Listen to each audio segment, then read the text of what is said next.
আপনি যে প্রশ্নটি করেছেন খালের অবৈধ উচ্ছেদ, আমরা এই 7 দিনের আমরা সিটি কর্পোরেশনের দায়িত্ব নিয়েছি। গতকালকেই আমার ঢাকা উত্তর সিটি কর্পোরেশনের উল্লেখযোগ্য 29টি খাল আছে।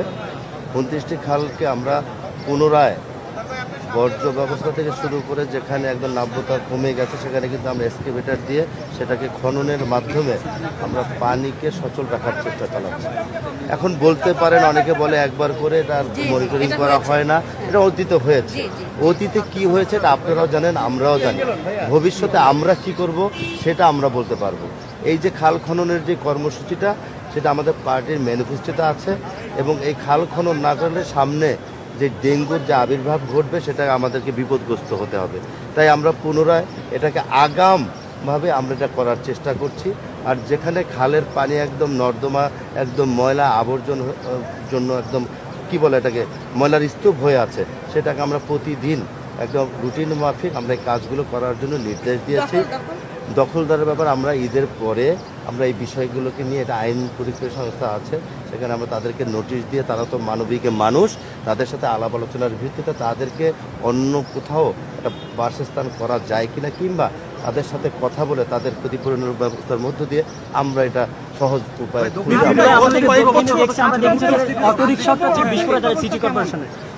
আমাকে তো বলতে দিতে হবে। তো আমি কোনটা বলবো আগে বলেন? অর্থনৈতিক অবস্থা আমাদের দক্ষিণ মাননীয় প্রশাসক সাহেব যেটা বলেছে, একইভাবে ঢাকা উত্তর সিটি কর্পোরেশনে এখন ভঙ্গুর অবস্থা। ফান্ড নেই, 1470 কোটি টাকার টেন্ডার দিয়ে ওয়ার্ক অর্ডার দিয়ে দেওয়া হয়েছে। বিলিং গত 12 তারিখে নির্বাচন হয়েছে। সাবেক প্রশাসক যিনি ছিলেন তিনি 10 তারিখে শেষ অফিস করে 34টি ফাইলকে সই করে গেছেন, যেখানে ফান্ড দিতে হবে, বিল দিতে হবে, আসলে কোনো টাকাই নেই। 25 কোটি টাকা আছে আয় ব্যয় এবং রাজস্ব থেকে, রেভিনিউ সেকশন আমি কথা বলে যেটা জানতে পেরেছি।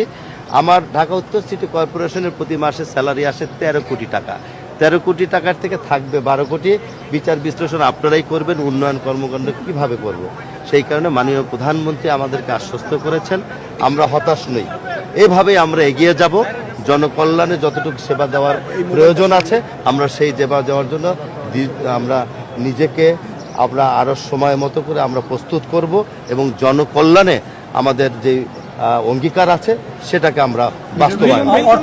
যদি কিছু বলতেন, কারণ রাজধানীবাসীর বিস্ফোরণ হচ্ছে অটোরিকশা, কোনো শৃঙ্খলা এগুলি নিয়ে আমরা দেখেন, আপনাদের কাছে একটা অনুরোধ থাকবে, সাংবাদিক ভাইয়েরা, আমরা মাত্র 7 দিন বয়স হয়েছে, আপনারা আমাদেরকে একটু সহযোগিতা করবেন, আমাদের কাজ যাতে আরো সহজ উপায় করতে পারি, হ্যাঁ, এই ব্যাপারে আপনারা সহযোগিতা করবেন। এবং আপনাদের মাধ্যমে আমরা যেটা আমাদের নিজের চোখে দেখছি না বা দৃষ্টিগোচর হচ্ছে না, আপনাদের হচ্ছে সেই সংবাদ পরিবেশনগুলো গঠনতান্ত্রিকভাবে করলে আমরা উপকৃত হব এবং সাথে সাথে সেই সমস্যার সমাধান আমরা করব। ধন্যবাদ।